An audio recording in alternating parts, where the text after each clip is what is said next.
We're going to look at causes and risk factors of osteoporosis. And this is going to be a kind of multifaceted approach. As we mentioned when introducing this, there are some things that are completely genetic when it comes to osteoporosis that you can't control at all. But there's also plenty of things, as in risk factors, that are highly changeable. You can do something about it, which should make you very excited if you are at risk for this, or potentially if you already have it. So before we get into risk factors, I wanted to introduce an anatomy term called, osteoblast and an osteoclast. And understanding these two cells in your body will help you to kind of realize some of the risk factors and dynamics that are going on. So osteoclasts are a cell in your body that actually help to break down bones. It helps with what's called bone reabsorption. Osteoblasts help to build bones.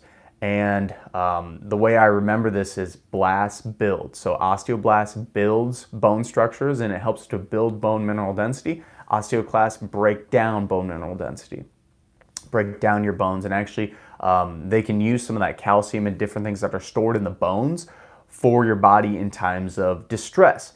Obviously, this is going to hopefully be at an equilibrium. You really don't want your bones to just be breaking down. You don't want those osteoclasts to just be breaking down constantly, which is why focusing on these lifestyle and risk factor things are so important.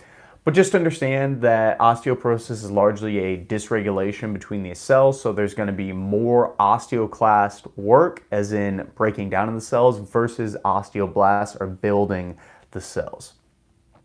So one of the first things that you can't change is actually your sex, or if you're male or female. So as we talked about earlier, females are at a much higher risk for developing bone mineral density lacking in their life.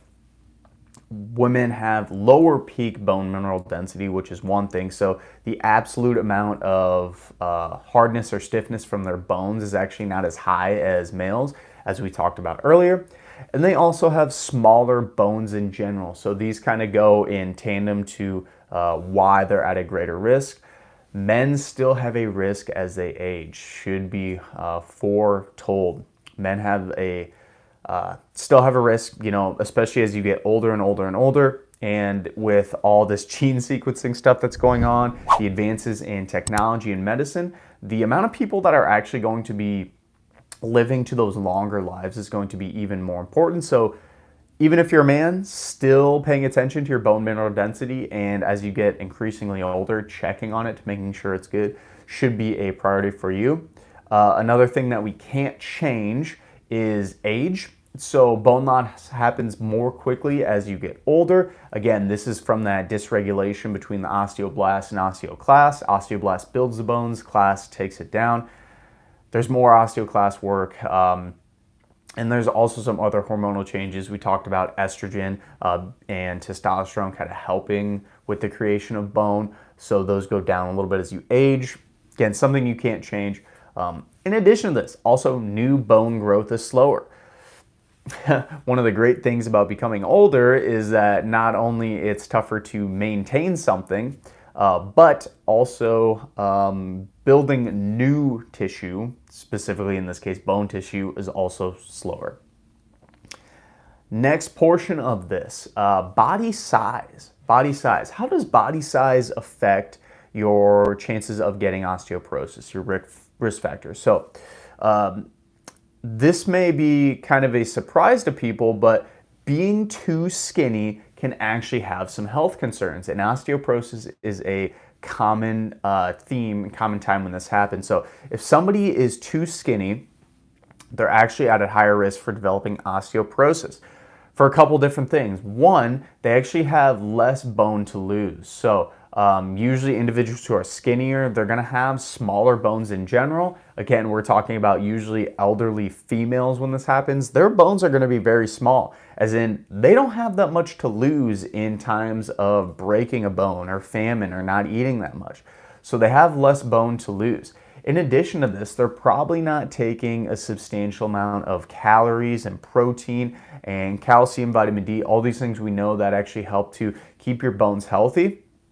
They're at essentially, they're probably not taking those in as much, right? So when they don't do this, the chances of them fracturing a bone, developing osteoporosis, and then fracturing a bone goes up exponentially. So body size is a huge case, and this isn't me going to say, yeah, go out, gain a bunch of weight, because there's complete health complications on the other end of that from becoming obese. We just did a podcast recently on obesity and weight gain and all the dangers with that. So this is maybe on the opposite spectrum of being too underweight. You don't want to be too skinny. Finding that healthy weight range is crucial for all of this. The next portion of this as a risk factor is race.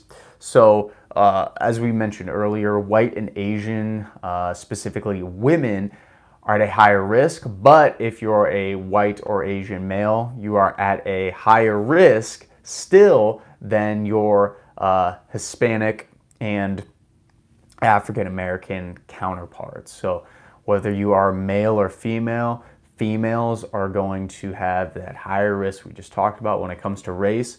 White and Asians are at an increased risk, and African American and Mexican Americans are at a lower risk for developing osteoporosis specifically. Remember, this is one specific case. There's other things like obesity is one of the things that tends to be in kind of those ethnic backgrounds. It's a little bit higher. Osteoporosis is a little bit different. Very good. Okay, so the last thing when we talk about risk factors is actually the history. So if you have familial history of developing osteoporosis, again, talk about genetics. Thanks, Mom. Thanks, Dad, for giving me the osteoporosis gene. You're at an increased risk if you have family that have already had it. And this is kind of the same thing as heart attacks, developing diabetes. This is something that is very frequent in a lot of this anatomy and the body. So again, if you are liking the video, please like the video. I appreciate you checking this out, and if it's given you any value, I'd greatly appreciate it as well. So, okay, so we're gonna keep moving on. So more risk factors, more different changes, and this next thing we kind of addressed earlier was actually the changes in your hormones. So low estrogen in women is one big thing, especially after menopause. This happens pretty greatly. In addition to this, low estrogen from absence of menstruation. It could be from premenopausal women, right? Well, of course, if you're still menstruating, you're premenopausal. So that was kind of redundant, apologies. But if you are somebody who's hasn't gone through menopause yet, and you have a loss of estrogen, this is usually because you're too skinny, too small, and many times these are like professional or very high level athletes who are also being very, very active as well. So they're holding a low body weight, they're extremely active, they are probably not eating enough food to maintain their overall body weight very well, obviously, but also maintain those hormonal regulations as well. So the low estrogen can actually be from that extreme activity, being at a too low body weight, even before you get to menopause. And of course, if this is already an issue before menopause, just imagine what the issue would be once you get to menopause and the estrogen goes down even further. So if you're already noticing some dysregulation in your period, this could be a concern. I'm not going to say that it's a red flag, but it is something to be considerate about when you're talking about your bone health, especially if you're a woman. So low testosterone in men can also lead to this when we're talking about hormonal changes. This isn't, again, kind of a huge driver, but it is something to consider as one of those varying hormonal changes. Likely not a huge cause, though, as we talked about earlier. So some of these next things are going to be hopefully a little more stuff you can do. So diet's one of the biggest levers, and we're going to talk a little bit more about different treatments when it comes to your diet and what you can do. But excessive dieting, as we just discussed, if you're not eating enough calories to maintain your weight and be at a healthy weight. And not only calories, get enough protein that helps with bone growth and formation of all your cells. That's going to increase the chances of getting osteoporosis. Poor protein intake, we just mentioned that. Diet's low in calcium and vitamin D. So this is be a good time for me to explain actually what calcium and vitamin D do. Calcium, as we discussed in the section of what is osteoporosis, actually helps to build up the overall bone mineral density or bone strength in your bones. So it's one of the things that actually keeps your bones strong. So of course, to not develop osteoporosis, you need to be eating that through your diet. Otherwise, your body can't synthesize it. It can't just make it up. So it needs to be taking it in, breaking it down, and building it on your bones. Vitamin D. How does vitamin D play a role into this? You always see people thinking about vitamin D and calcium together. Well, vitamin D actually helps with the absorption of this, absorption of calcium, I should say. So if you're getting enough vitamin D and calcium, you're going to be good to go. But having too much calcium and not enough vitamin D, it's not going to be able to be absorbed properly. So making sure you're getting both of those is substantial. Vitamin D, yep, perfect. So some more risk factors. Unfortunately, if you've ever dealt with any cancers, usually individuals who have had cancer of any sort become very, very low body weight because of the nausea from the chemotherapy and all the treatments. They usually don't feel like eating, so they can become severely underweight very quickly from that. And as we discussed, individuals who are very underweight are predisposed to a higher chance of osteoporosis because they're losing a lot of potential just bone mass from losing weight in general, but they're also not eating enough to regrow and rebuild it too. Anorexia nervosa, this is being excessively skinny. We've addressed this again numerous times. The skinnier you are, the higher chance. Gastrointestinal disease, this is something that I actually didn't consider, but it's a good point to note. If you have any type of GI disease where it's a little bit tougher for you to actually take in, not just take in food, because you can eat food, but digest and break down that food and use it properly throughout the body, that's going to increase your chances of osteoporosis, of course, because if you eat that food, but it doesn't process and doesn't go well through your body, through your disease, that calcium is going to do nothing. All those calories and all that protein and all that, those different things that help to build your bones, it's going to do nothing. So gastrointestinal diseases basically leads to issues with your absorption of food. Hormonal diseases. I don't know all the different hormonal diseases, but as we've discussed numerous times already through this podcast, hormones are incredibly crucial in maintaining them properly. So if you have any hormonal disease, especially if you get older, this is something to take note. You're at a higher risk of developing osteoporosis. So next portion, medications. We kind of talked about this earlier. So long-term use of glucocorticoids. These are things that are often used to treat asthma and arthritis. So if you are a kid when you're older and you're taking a lot of inhalers and different things, this could increase the chances of developing osteoporosis just because of those glucocorticoids. These are also used with individuals who have arthritis. So if you are a senior and you are currently taking something like this, just realize it may help some of your pain and stiffness immediately, but long term, it could have some complications on your bone health.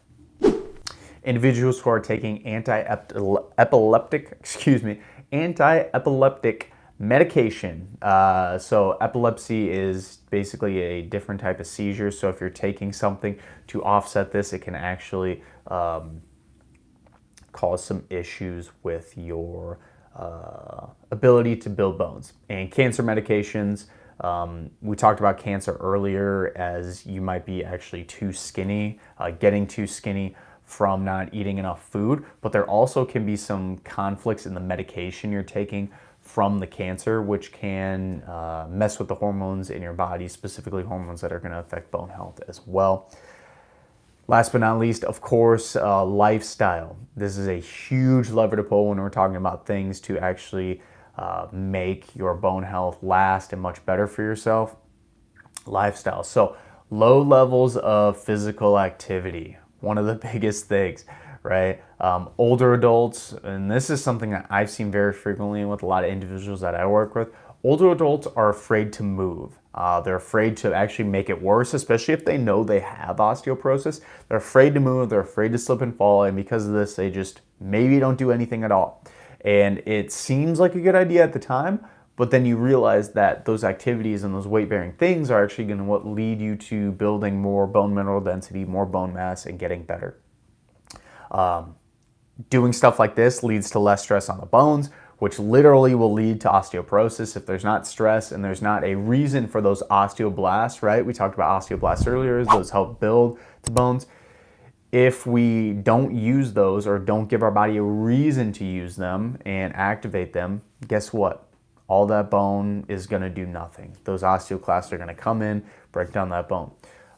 Poor shape in general. So if you are somebody who is not just moving around throughout the day, and you know, a lot of these examples are with elderly individuals. So if there's an elderly individual who's basically just kind of in poor shape from not moving that much, they're actually going to be at an increased risk for falling and fracturing themselves, on top of the fact that they probably aren't bearing too much weight on their bones in general. So it's kind of a double-edged sword. The being in poor shape, not being physically active, will not only decrease their bone mineral density, it will increase the chances that they're going to fall because they're not used to doing all these complex activities outside of the day. Poor diet. We'll talk about poor diet in a second when it comes to treatments. We kind of touched on that earlier, but also smoking too. If you smoke, you're at an increased risk of developing osteoporosis. This is still kind of, I wouldn't say is up in the air on if it's a concern. It is a concern, but kind of the mechanism behind it is still getting work.